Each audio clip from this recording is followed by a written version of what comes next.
Function दिया गया है f of z is equal to x cube y minus iota x upon x की power 6 plus y square. ये तब है जब point z does not equal to 0 होगा, और जब z इज इक्वल टू 0 होगा तो फंक्शन की वैल्यू केवल और केवल कितनी होगी? 0 होगी। ऐसे में कह रहे हैं कि आप ये दिखाइए कि at z is equal to 0 पर आपका दिया गया फंक्शन डिफरेंशिएबल नहीं है। तो कुल मिलाकर हमको एक काम करना है, at z is equal to 0 पर दो पाथ ऐसे चुन लेने हैं जो z इज इक्वल टू 0 को अप्रोच करें, और दोनों पाथ के अलावा हमको लिमिट कैसे दिखा देनी है? अलग अलग, डिफरेंट। अगर लिमिट डिफरेंट आ गई इसका मतलब लिमिट यूनिक नहीं है, अर्थात मेरा function at the point differentiable नहीं। शुरुआत करें लिखना। सॉल्यूशन में जैसे हम करते थे ना, जनरल वैल्यू पर फंक्शन, जनरल पॉइंट पर फंक्शन की वैल्यू मतलब नाइबरहुड में फंक्शन की value minus at that point function की value upon difference between neighbourhood point and the main point, यानी f of z minus f of z0 upon z minus z0, उसी को apply करते हैं। लिखना सॉल्यूशन में limit z tending to the z0, पहले तो जनरल पॉइंट लिखते हैं, limit z tending to the z0 f of z minus f of z0 upon z minus z0। इसी लिमिट को हमको निकालना है। अगर ये लिमिट यूनिक आती है किसी भी पाथ के अलावा, तब तो आपका function at z is equal to 0 पर मतलब z0 पर डिफरेंशिएबल है। नहीं आती है तो आपका फंक्शन डिफरेंशिएबल नहीं होगा। अप्लाई करना, this is equal to limit z approaches to the, ये बताना कहां डिफरेंशिएबिलिटी चेक करनी है? z0 पर, और मेरा z0 कौन है? 0। Limit z approaches to the 0, f of z general point f of z minus f of z0 यानी कौन? 0 अपॉन z माइनस 0। यही होगा। जिनको दिक्कत लगे वो आगे यहाँ पर बता दें, भूलने का डर ना रहे, क्योंकि z0 इज इक्वल टू आज की तारीख में मेरे पास कितना है? 0। ठीक, अब बारी बारी केवल एक काम करना है, वैल्यू पुट करते चले जाना है। This is equal to limit z tending to the 0, f of z सामने दिया गया है, f of z is equal to x cube y into y minus iota x upon x to the power 6 plus y square। क्या ये f of z है? और f of z0 बोलो कितना आएगा?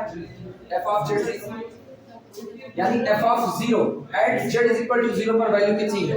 0, तो माइनस 0 लिखने का कोई मतलब नहीं, अपॉन z माइनस 0 यानी क्या यहीं पर z लगा दें, बस मेरा काम हो चुका है।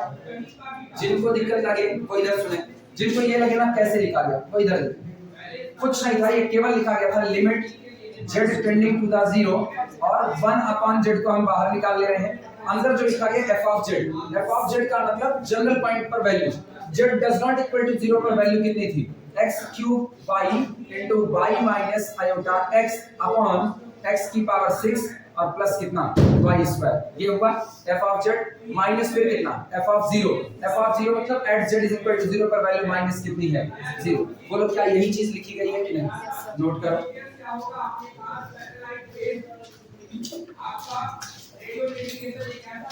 जिनको दिक्कत लगे इससे लिखे, जिनको ना लगे वो इसको लिख सकते हैं, दोनों साइड बाय साइड में ही लिखा है, दोनों एक ही चीज।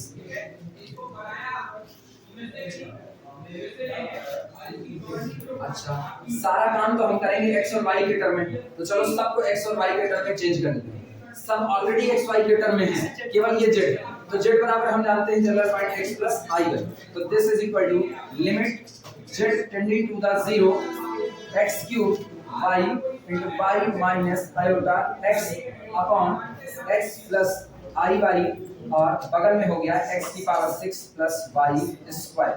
इतना नोट करो, फिर हम आगे बढ़ेंगे।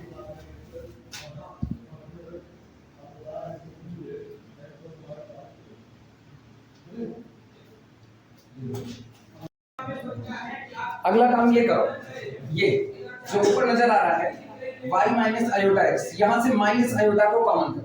माइनस आयोटा कॉमन करने पर देखो ये बनेगा क्या? ये ऊपर का हटा दे, जैसे ही माइनस आयोटा को कॉमन किया जाएगा ये मेरे पास आएगा, this is equal to limit z approaches to the 0 और x cube y minus iota को कॉमन किया, अंदर में बन रहा है 1 upon iota with minus sine y और ये प्लस कितना x divided by x plus iota y और into x to the power 6 plus y square. This is equal to limit z tending to the 0 x cube y।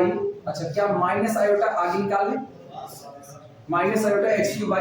और एक चीज गौर करो, अभी इधर से देखें तो पहले क्या लिखा x माइनस 1 अपॉन i है, 1 अपॉन i को ऊपर लेकर के जो कितना होगा minus i minus minus plus x plus i। इधर सुनना, ये बात याद होनी चाहिए, 1 अपॉन i है, इसको लिख सकते हैं 1 अपॉन i इंटू i बराबर ऊपर तो हुआ i, नीचे i square that is equal to minus 1। तो ये 1 अपॉन i ऊपर लेकर के जाओगे तो कितना होगा माइनस i हो जाएगा, एक माइनस ऑलरेडी पहले से था, माइनस माइनस प्लस। क्लियर है, जिनको दिक्कत लगी बगल में लिख सकते हैं whole divided by x plus iota y into x की पावर 6 प्लस y स्क्वायर। क्या x plus iota i plus cancel out हो गया, मेरा काम हो चुका। यानी फाइनल अगर इसको लिखें ये मेरे पास आया है, this is equal to limit z approaches to the 0 minus iota x cube y upon x की पावर 6 प्लस y स्क्वायर। पूरा का पूरा इमेजिनरी पार्ट ही बचा।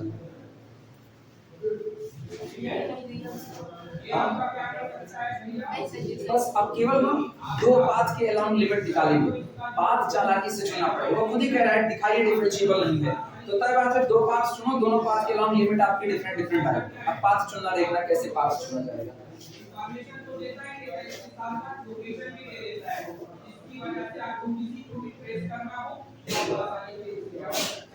इतने तक हो तो आगे वाली लाइन लिखी जाए।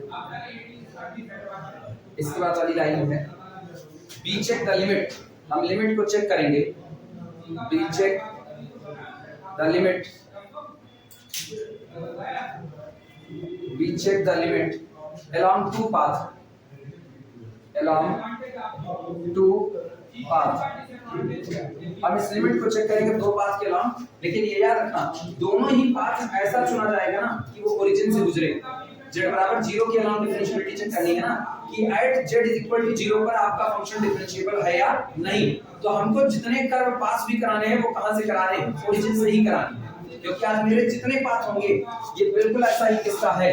जैसे डिफरेंशिएबिलिटी चेक करनी है एट दिस पॉइंट, तो हमको पता है इस पॉइंट से होकर के एक ये कर्व जाएगा, एक कर्व ये जाएगा, एक कर्व इससे होकर के ये जा सकता है, कोई और भी कर्व ऐसे जा सकते हैं ओरिजिन से होकर। हर पाथ के अलाउंग लिमिट यूनिक आनी चाहिए, इनमें से दो पाथ को चुनेंगे। ये बताओ अगर कोई कर्व ओरिजिन से जाता है तो क्या उस कर्व में कांस्टेंट टर्म होगा? ओरिजिन से गुजरने वाली लाइन क्या y बराबर mx प्लस c का फॉर्म ले पाएगी? लेगी, लेकिन c बराबर कितना होगा 0, यानी ओरिजिन से गुजरने वाली लाइन का फॉर्म होता है y बराबर कितना mx। क्लियर हो गया? और पहला पाथ ही ये चुने y बराबर mx, पहला पाथ क्लियर है ये बातें लिखना। Now we check the limit along the two path. First y is equal to mx, first y is equal to mx। एक चालाकी तो ये हो गई, ठीक है। दूसरी चालाकी सुनना, दूसरी चालाकी क्या है? एक चीज गौर करो, जब तुम y बराबर mx लेते हो, क्यों हमने लिया y बराबर mx? इसलिए लिया ना y बराबर mx, y बराबर mx कुछ तो कॉमन होकर के कटेगा। अच्छा ये कितना है x की पावर 6। अगर हम किसी तरीके से x की पावर 6 ही कॉमन कर लेते, अगर हम किसी तरीके से x की पावर 6 कॉमन करते तो नीचे x की पावर 6 ऊपर कुछ बन जाता, काट पीट होती। सोचो नीचे x की पावर 6 कब कॉमन आएगा? जब यहाँ पे x की पावर 6 हो जाए। और ये x की पावर 6 एक दिन हो सकता है जिस दिन हम कर्व चुन लें y is equal to x cube. क्या ये ओरिजिन से गुजरने वाला कर्व है? सैटिस्फाई करेगा ओरिजिन से। तो इसका मतलब जिस दिन y बराबर x क्यूब अगला कर्व चुनोगे उस दिन y स्क्वायर बराबर कितना होगा? x की पावर 6 कॉमन हो जाएगा कि नहीं हो जाएगा? फिर हमको एक रास्ता मिलता है। तो दो पाथ ले रहे हैं, पहला y बराबर mx, दूसरा y बराबर x क्यूब। कितना लिखे हो? Now we check the limit along the two part. First y is equal to mx and second y is equal to x cube. Second y is equal to x cube. और heading डालना where y बराबर mx। Heading है when y बराबर mx,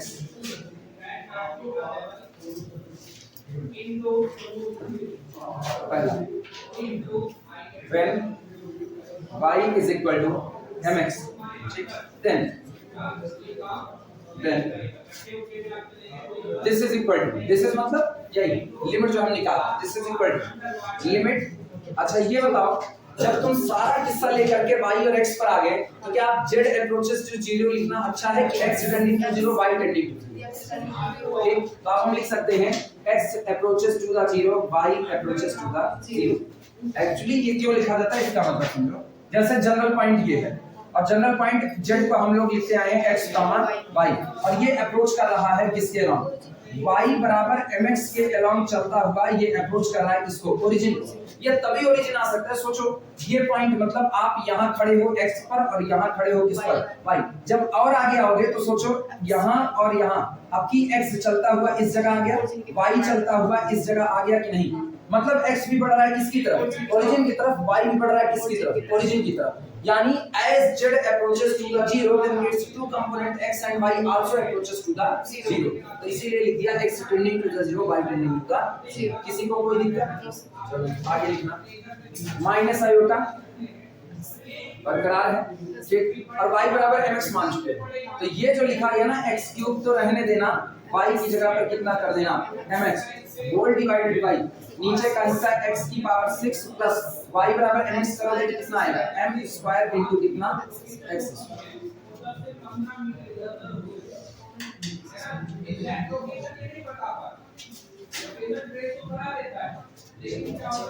इसका मतलब इसको लिखा जा सकता है this is equal to limit x tending to the 0 y tending to the 0।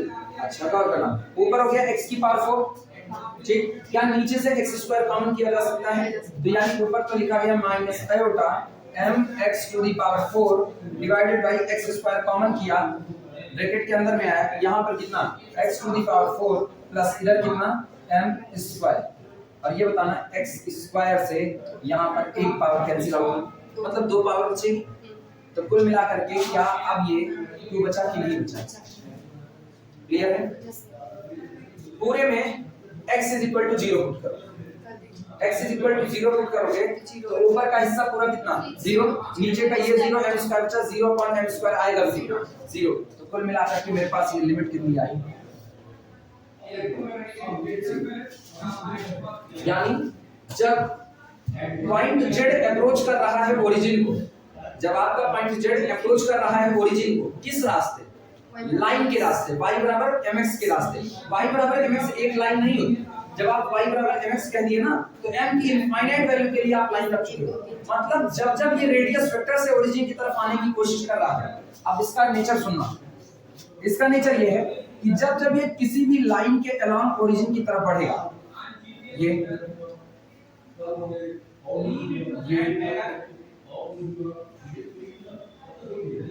रहा, इसके अलावा ये एक दो लाइन तो होंगी नहीं, इनफाइनाइट लाइन होगी, किसी भी लाइन के अलोंग ये जब ओरिजिन की तरफ बढ़ रहा है तो ये केवल एक लिमिट शो कर रहा है, वो लिमिट कौन है 0, एक नहीं इनफाइनाइट पाथ के अलोंग, लेकिन वो सारे के सारे इनफाइनाइट पाथ सब के सब कौन है लाइन, उस हर एक रेडियस वेक्टर के अलोंग जब ये ओरिजिन की तरफ बढ़ेगा तो ये केवल एक लिमिट कौन सी दे रहा है 0। अब अगला पाथ मेरा कौन है y बराबर x क्यूब, अब उसके अलोंग ओरिजिन की तरफ बढ़ेगा तब देखो क्या होता है, लिखना हेडिंग डाल देना second when y is equal to x cube, पहले ये लिख लो तब इतने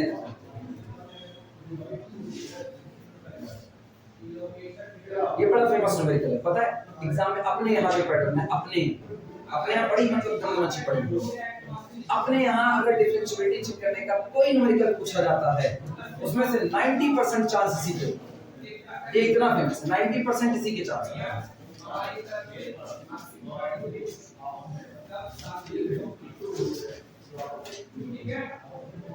अरे मेन फंक्शन में उठा दिया, चलो ये पढ़ा हुआ है देखना when y is equal to x cube, second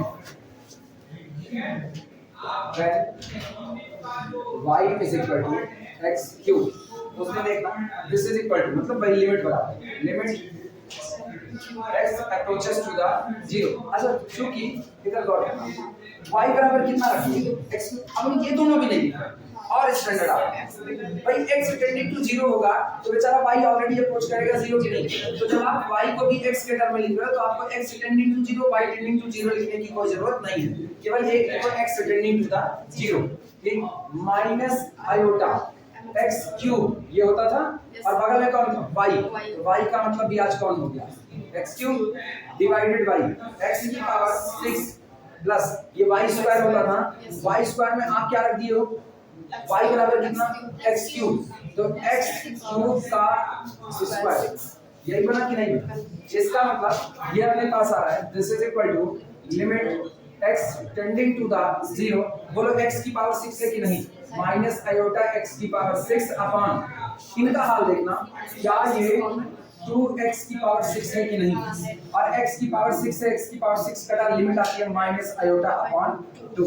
पहले कितनी आई थी, जब आप इनफाइनाइट रेडियस वेक्टर जितने थे सब के लॉन्ग चले तो आपको अप्रोच कराया किधर लिमिट 0 की तरफ, और जैसे आपने अपना कर्व बदल करके y बराबर x क्यूब कर दिया तुरंत लिमिट क्या कर दिया, रास्ते बदल गए लिमिट बदल गई, आगे अंतर की नहीं आती। इसका मतलब आपका function at the point z is equal to 0 पर डिफरेंशिएबल नहीं। लिख देना कितने बात पहले इतना लिख लो फिर हम लाइन बोल देते हैं, वो लाइन माइनस आयोटा y लिखना, इसके नीचे वाली लाइन में लिखना here we get two different value, here we get two different value, here we get two different value, value का मतलब two different limit, two different value for the two different path, here we get two different value for the two different path,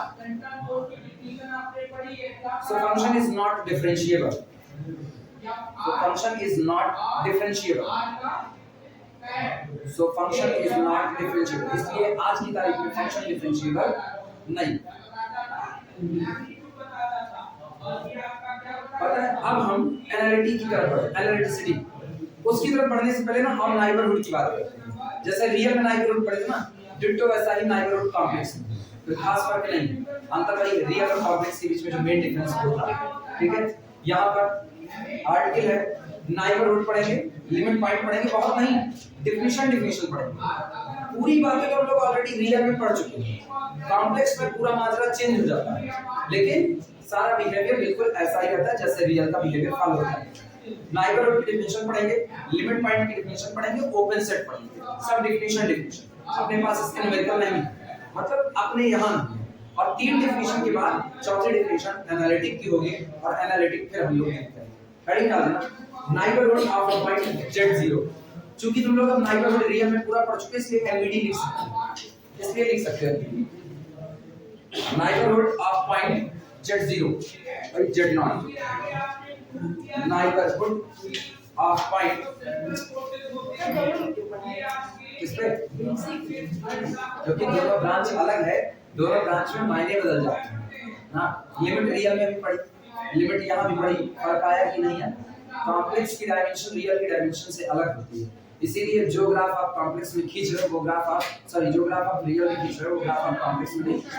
even ना complex function के graph on the paper खींचे भी नहीं जा सकते, उधर e की पावर x का ग्राफ फट से चढ़ा देते, इधर नहीं चढ़ा पाओ। इधर अगर तुम कहो कॉम्प्लेक्स में e की पावर x का ग्राफ क्या होगा ना, तुम नहीं बता सकते। आगे जैसे बढ़ोगे ना वैसे वैसे। अब देखो डेरिवेटिव पढ़ाई ना, अंतर सुनना क्या है। जब आप कॉम्प्लेक्स उधर रियल में बात करते हो ना, तो रियल में कोई आपसे पूछे कि किसी फंक्शन के डेरिवेटिव का फिजिकल इंटरप्रिटेशन क्या होता है, आपके पास कहने के लिए बहुत कुछ है। उधर आप क्या कहते हो ना, dy by dx slope of the tangent represent करता है, स्लोप ऑफ द टेंजेंट ये जानते हो। कोई उधर पूछे instantaneous rate of change of function f represent करता है, इंस्टेंटेनियस रेट ऑफ चेंज मतलब फंक्शन f में तात्कालिक बदलाव कितना हो रहा है उसको मापने की दर ये है dy by dx जो आप करते आए हो, तो ये भी आपके पास मौजूद है। आप उधर dy by dx के लिए ना कई फिजिकल इंटरप्रिटेशन देते हो, और एक वक्त आप ये भी कहते हो ना dy by dx आपको वेलोसिटी भी दे जाता है, साल बराबर दूरी बटा समय, उधर भी dy by dx से तो निकाल रहे हो ना, तो वहां पर भी आप ये सब वहां इतना बोलते। कोई कॉम्प्लेक्स में पूछ लेना कि कॉम्प्लेक्स में dy by dx क्या रिप्रेजेंट करता है, dz dx कॉम्प्लेक्स में पूछ ले, सॉरी उल्टा बोलते हैं ना, ddz फंक्शन w को z के रिस्पेक्ट में डिफरेंशिएट करो, और कोई पूछे ना इसकी ज्योमेट्री क्या है, आप नहीं बोल सकते, कॉम्प्लेक्स में बोल ही नहीं सकते, अंतर आ गया दोनों में, नहीं आ गया यहाँ पर। इसीलिए ना ज्योमेट्री होती है इसकी एक्चुअली ना, ये रोटेशन प्लस ट्विस्टिंग दो रिप्रेजेंट करता है, रोटेशन घुमाव होता है और ट्विस्टिंग एक्शन होती है। ये बिल्कुल वैसा है ना, जैसे इसको समझने के लिए ऐसा समझो, एक खूंटा काट दिया गया है, इस खूंटे में तुम्हें एक रस्सी बांधो, मोटी रस्सी इसमें बांध लो और उसके बाद कुछ और ना करो, रस्सी को पकड़ो और यहाँ पर खूंटा बंधा हुआ है, तो उसको यहाँ पर ऐठो, रस्सी में ऐठन आ रही, वो इसकी क्या हो गई, ट्विस्टिंग हो गई। अब जिस वक्त तुम रस्सी को ऐठ रहे हो उसी वक्त तुम उसको उसी के चारों तरफ घुमाने की चालू कर दो, वो कौन हो गया, रोटेशन। तो सोचो तुम एक ही समय दो काम कर रहे हो, रोटेशन प्लस ट्विस्टिंग दोनों एक साथ आया। कॉम्प्लेक्स की दुनिया में ये रोटेशन प्लस ट्विस्टिंग का काम दोनों एक साथ थे, लेकिन इसकी ज्योमेट्री बीएससी थर्ड ईयर के लेवल पर समझी नहीं जा सकती। फिर भी कहा था अगर आपको कॉम्प्लेक्स की ज्योमेट्री पढ़नी हो, ठीक, किसी को भी अगर कॉम्प्लेक्स की ज्योमेट्री पढ़नी है, आप तो थर्ड ईयर वाले तो समझ नहीं सकते हैं, इसलिए क्योंकि अपने यहाँ कल्चर दूसरा है। कल्चर में होता है एक परमानेंट टीचर जो आपका होता है, जो प्रोफेसर है, जो इस बारे में खूब अच्छे से जान रहे, वो आपको पढ़ाए। अपने यहाँ एक को प्रोफेसर है नहीं, अपने यहाँ सब ऑलराउंडर पैदा है, हम भी उसी में से एक ऑलराउंडर है, ठीक है। माना जाता है हम लोगों को खड़ा कर दिया जाए, हम लोग सारे पेपर पढ़ाएं, हम ही रियल पढ़ा देंगे, हम ही कॉम्प्लेक्स पढ़ा देंगे, हम ही लीनियर अलजेब्रा पढ़ाएंगे। एक आदमी सारे पेपर पढ़ा करके वो क्वालिटी नहीं दे सकता है जो आदमी एक पेपर को अपनी जिंदगी दे दिया है वो देता है। ये निश्चित सी बात है, ये तुमको समझना पड़ेगा। एक आदमी एक काम को करते करते पारंगत हो चुका है, तो जाहिर सी बात है उसकी बारीकी है, उससे अच्छा कोई नहीं बता सकता है। और एक आदमी ऑलराउंडर बना, अपने आप कोचिंग मंडली चलती है ना, कोचिंग का कल्चर ही सबसे गंदुगा कल्चर है। हम जैसे लोग भी इसी गटर में घिसते रहते हैं ना, ये गटर ही। हम लोग ना रियल भी पढ़ा रहे, कॉम्प्लेक्स भी पढ़ा रहे, कभी फुर्सत में बैठ करके ये टाइम नहीं ले सकते हैं कि आप चलो रियल में इस थ्योरी को समझते हैं क्या होता है। ये जिम्मेदारी ना उन परमानेंट प्रोफेसर्स की होती है जो अपनी फैकल्टी को गंदवा करके रखते हैं, उनकी है ये। लेकिन जाने काहे के लिए वो लोग सुधर, अपने यहाँ नहीं सुधर सकते, शायद बाहर सुधरे, हम अपना जानते, कोप मंडूक वाला हाल है अपना, तब वहां इनको बताना पड़ता है ये। तब एक किताब आती है टेस्टिंग नीडम। टेस्टिंग नीडम की किताब आपको कॉम्प्लेक्स की ज्योमेट्री का जबरदस्त अप्रोच देती है। अगर आप टेस्टिंग नीडम को पढ़ सकते हो, समझ सकते हो, तो बिल्कुल एक बार जिंदगी में कॉम्प्लेक्स को समझने के लिए आपको टेस्टिंग नीडम पढ़ना चाहिए। हम पढ़ने की शुरुआत किए थे, 4 चैप्टर पढ़ पाए हैं, उसके बाद फिर 4 चैप्टर के बाद वही आप गंदगी का हिस्सा, सुबह में पढ़ाना है, शाम को पढ़ाना है, अदरवाइज आप एडवांस बेसिस के हो, परमानेंट होने कि आपको सरकार की तरफ से कोई सैलरी आ रही है, कॉलेज आपको वही सैलरी देता है, तो आप क्या फर्क है। तो हम लोग जिंदगी काट रहे हैं और यहाँ कुछ और ही मामला है।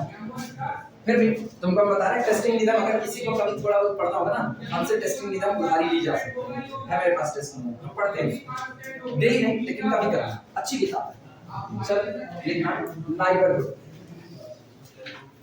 कहा जाता है ना, किसी चीज को पढ़ो तो डीपली पढ़ो। अपने यहाँ क्या किया जाए, मजबूरी का नाम मानना नहीं। हम गटपत साहब जब छोड़ दिए ना 2017 में, तब हम यही काम किए। अब छोड़ दिया, दीदी की शादी हो गई, सब कुछ निपटा लिए ना, मामला खत्म हो गया, जिम्मेदारियां थोड़ी सी खत्म हो गई, तो हम पे चलो 2017 के बाद ना अपने लिए पढ़ते सीखते हैं। अब तय कर लिए अब हम एक लंबे वक्त तक खुद से पढ़ेंगे। भगवान अलग से ना गड़गड़ाए पड़े थे, लीनियर अलजेब्रा और अलजेब्रा 2 पढ़ करके खूब अच्छे से खत्म किए थे, जॉन बी फैले पूरी लगाए, और उसके बाद फिर कॉन्टेम्परेरी एब्स्ट्रैक्ट अलजेब्रा गैलियन, ये दोनों किताब अलजेब्रा में पूरी सॉल्व किए। लीनियर अलजेब्रा में डेविड सिले कंप्लीटली सॉल्व किए, गिलबर्ट स्ट्रेंज को कंप्लीटली सॉल्व किए, 2 किताब लीनियर अलजेब्रा। जब कॉम्प्लेक्स का नंबर लगने की बारी है, इवन लग ही नहीं पाया था, फील्ड एक्सटेंशन पढ़ रहे थे, फील्ड एक्सटेंशन पढ़ रहे थे इनका जॉन बी फैले, और उसी दौरान आंख में चोट लग गई, चोट लग गई। तो अब चोट लग गई तो ऐसी चोट लगी कि आज तक पैसा इकट्ठा करने का ऑपरेशन करवा दी। अंतर है कि नहीं? तो कुछ कहा नहीं जा सकता, लाइफ है अनसर्टेनिटी के साथ, जो सीख रहा है वो सीख लिया जाए। नाइबरहुड ऑफ डिफाइंड जेड, जैसा रियल का किस्सा जानते हो ना, बिल्कुल वैसा ही किस्सा लिखना। Capital S is equal to, एक सेट है, capital S is equal to collection of the point z such that mod of z minus z0, यानी difference या distance between z and z0 less than or equal to delta। कुछ भी epsilon लिखना चाहे epsilon लिखो, कोई दिक्कत नहीं, डेल्टा पता है क्यों लिखे, डेल्टा इसलिए लिखे क्योंकि अब हम जब जब लिमिट कंटिन्यूटी में जाएंगे ना एप्सिलॉन डेल्टा की बात करेंगे, उधर भी हम यही कहते हैं the difference between z minus z0 less than और इक्वल टू कितना डेल्टा। तो एप्सिलॉन जितना छोटा होगा डेल्टा भी वैसे ही छोटा होगा कि नहीं, तो इसीलिए एप्सिलॉन की छोटी क्वांटिटी है, डेल्टा भी वेरी स्मॉल है। तो आपकी मर्जी, आप चाहे एप्सिलॉन लिखो, आपकी मर्जी आप चाहे डेल्टा, कोई रोक नहीं। लेस देन और equal to delta is known as, देखो समझाते हैं, is known as NVD of point Z0। एक कॉम्प्लेक्स प्लेन दिया गया है, समझना। कॉम्प्लेक्स प्लेन के अंदर में एक रीजन है, इस रीजन को हम कैपिटल डी कहते हैं, ठीक है। मानने के लिए रीजन मान लिया यहाँ पर कोई एक पॉइंट है, कौन सा Z, तो इसके इर्द गिर्द डेल्टा रेडियस के अंदर में जितने पॉइंट हैं, इसके इर्द गिर्द डेल्टा रेडियस, डेल्टा बहुत छोटी क्वांटिटी है, डेल्टा रेडियस के अंदर में जितने भी पॉइंट हैं उन सबको इकट्ठा कर लो। जाहिर सी बात है पॉइंट Z और Z0 के बीच का जो डिफरेंस होगा, Z0 सेंटर है, Z0 और Z के बीच का जो डिफरेंस होगा वो लेस देन कितना हो जाए डेल्टा, छोटे से भी छोटा। तो इर्द गिर्द वाले सारे पॉइंट को इकट्ठा करना, that's called the neighbourhood of the point Z0। यही आपके दिए गए पॉइंट Z0 का क्या कहलाता है, नाइबरहुड। क्लियर है?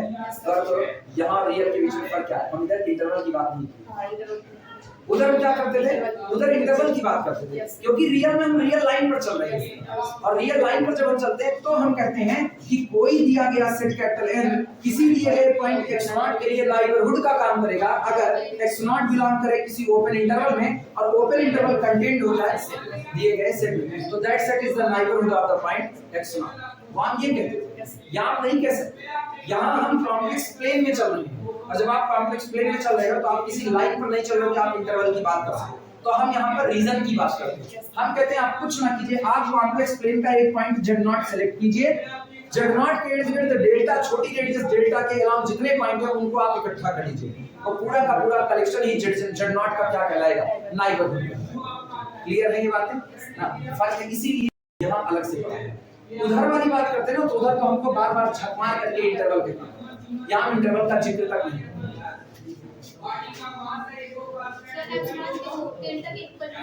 किसका? हाँ, दिया जा सकता है।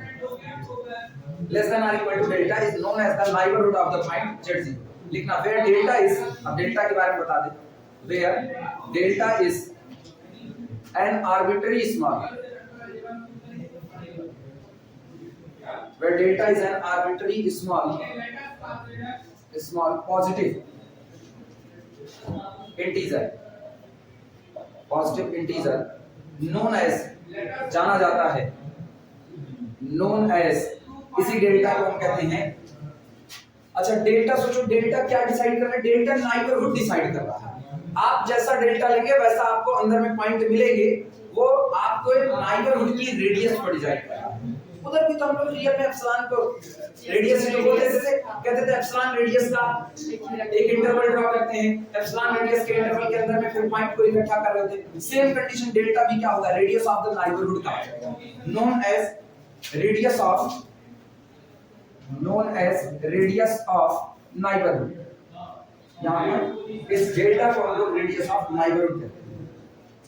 लाइन चेंज करके लिखना, लाइन चेंज करके बोलिए। इन अदर वर्ड, दूसरे शब्दों में कहें तो, in other word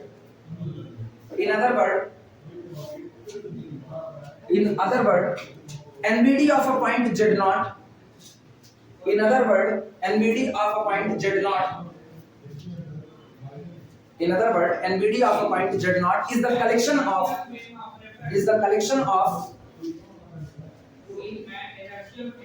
all the points,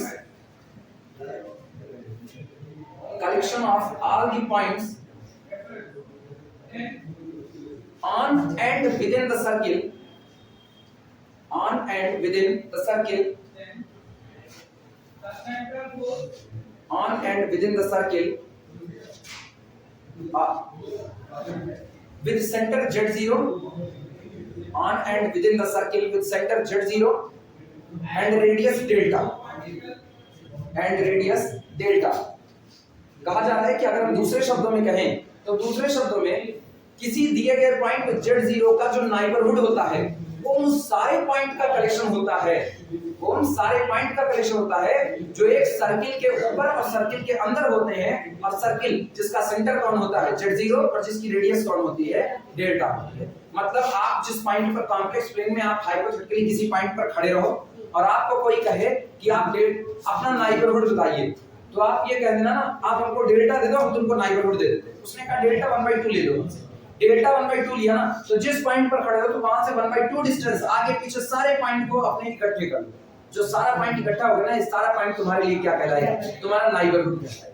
डिक्टो complex की ही डेफिनेशन के हिसाब से है, बस फर्क है, उधर बात इंटरवल की होती थी, यहाँ बिना इंटरवल की बात की जा रही है। क्लियर है ये बातें? ठीक, अच्छा फिर गौर करना,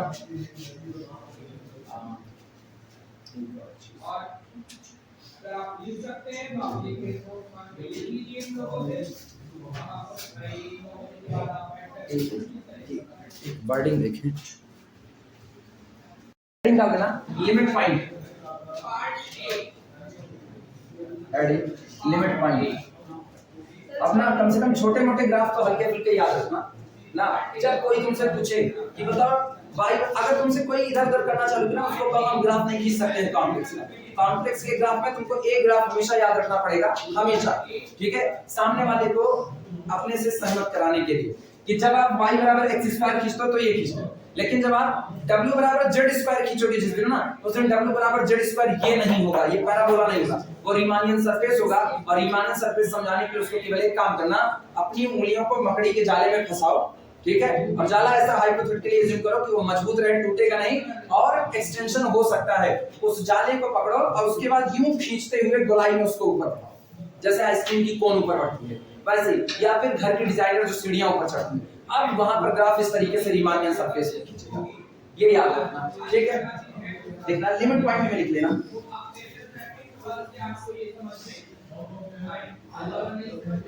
इन Argand plane, in argand plane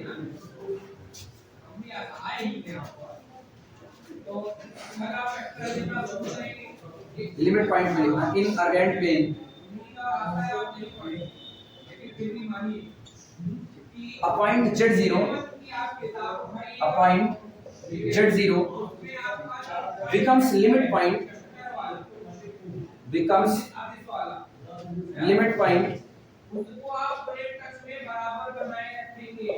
limit point of a set capital S कहते हैं जो आपका कॉम्प्लेक्स प्लेन होता है, अर्गेंड प्लेन होता है, उसमें कोई दिया गया पॉइंट z0 आपके दिए गए किसी सेट कैपिटल S के लिए लिमिट पॉइंट का काम करता है if every neighborhood of z0, आपके चुने गए पॉइंट z0 के आप जितने भी नाइबरहुड बनाओ, every neighborhood of z0,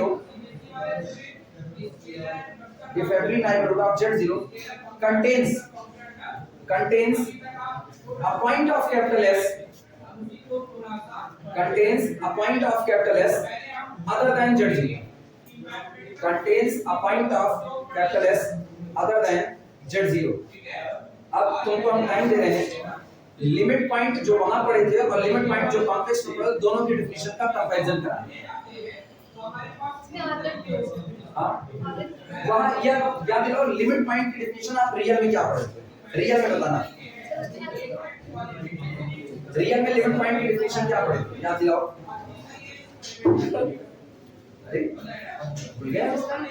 कोई दिया गया पॉइंट किसी दिए गए सेट के लिए लिमिट पॉइंट का काम करता है कब, किसी भी इंटरवल में कम से कम एक पॉइंट कंटेन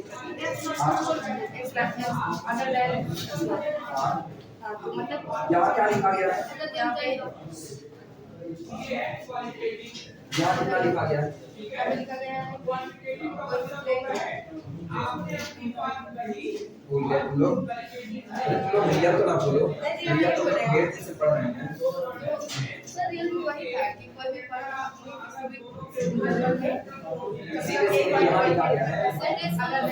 पॉइंट z0 आपको दिया गया कोई point z0 becomes the limit point of a set, वो आपको दिए किसी सेट का लिमिट पॉइंट बनता है if every neighborhood of z0, आप आप Z0 का कोई भी नाइबरहुड बनाइए contains a point of capital S, वो कैपिटल S का एक पॉइंट रखे अदर देन Z0 को छोड़ करके, तो कुल मिला के वो कैपिटल S का कुल कितना पॉइंट रखे? Infinitely many point. यही काम वहां भी हुआ करता था कि नहीं हुआ? फर्क आया दोनों में? कोई खास फर्क नहीं है। फर्क क्या है? वो रियल की दुनिया है, उधर इंटरवल से बात होती थी नाइबरहुड की, तब लिमिट पॉइंट आते थे, यहाँ पर इंटरवल जैसी कोई बात नहीं थी। ये कह रहे हैं कि अगर कॉम्प्लेक्स प्लेन में आप चल रहे हो और कॉम्प्लेक्स प्लेन में आपको एक सेट दे दिया गया है, सेट है कैपिटल S, किसी दिए गए पॉइंट Z0 को इसका लिमिटिंग पॉइंट बनना है, लिमिट पॉइंट बनना है। जैसे हम कह रहे हैं पॉइंट Z यहाँ पर है, Z0, तो Z0 का आप कोई भी नाइबरहुड बनाओ, कोई भी नाइबरहुड, ये नाइबरहुड हुआ, और छोटा नाइबरहुड बनाते हैं और छोटा बनाते हैं, आप कोई भी नाइबरहुड बनाओ, वो कैपिटल S का कम से कम एक पॉइंट जरूर कंटेन करे अदर देन Z0। जैसे अगर हम इसको बनाएं, यहाँ पर बैठा दिए Z0 को, ठीक, इधर बैठा है, अब आप डेल्टा रेडियस मान लो, डेल्टा छोटी से भी छोटी रेडियस मान लो, चाहे जितनी छोटी, हम करें पूरी की पूरी बाउंड्री कैपिटल S की है, तो Z0 भी किसका हुआ? कैपिटल S का ही हुआ। जब पूरी बाउंड्री कैपिटल S की, Z0 भी कैपिटल S का हुआ। कैपिटल S का ही पॉइंट कैपिटल S के लिए लिमिट पॉइंट का काम कर रहा है कि नहीं, इसको टेस्ट करने के लिए Z0 का हम एक डेल्टा नाइबरहुड बनाते हैं। डेल्टा तुम्हारी मर्जी, तुम चाहे जितना छोटा करते चले जाओ, डेल्टा जिंदा रहेगा। Delta is very small but positive quantity, zero तो नहीं कहा ना, तो यानी रेडियस आप जीरो नहीं कर सकते। उस दौरान गौर करो, ये सारे पॉइंट कैपिटल S के नहीं है, लेकिन आपकी रेडियस चाहे जितनी छोटी होती चली जाए, यहाँ पर कैपिटल S का कम से कम एक पॉइंट को हर बार कंटेन करेगा। ऐसी तारीख में Z0 आपके दिए गए सेट का कैसा पॉइंट होगा? लिमिट पॉइंट होगा। क्लियर हुआ? एक हेडिंग डाल देना ओपन सेट, एक हेडिंग डाल देना ओपन सेट्स, इसमें से शॉर्ट में, इसमें शॉर्ट पढ़ना तो इसमें भी बड़े में चाहिए, लेकिन मेन अपना एनालिटिक फंक्शन है, वहां तक पहुंच जाएंगे। ओपन सेट्स, और ओपन सेट डैश करके उसके अंदर में हेडिंग डालना इंटीरियर पॉइंट। ओपन सेट बाद में कहेंगे, पहले इंटीरियर डिसाइड कर, interior points, interior point heading पड़ी। टाइम उनको बताओ, नहीं पता चले ऐसे टाइम चले कितना फिलहाल तो लिखाने का कोई मतलब नहीं, अभी बीच में क्लास लेनी पड़ेगी, बाकी बातें कल करते हैं।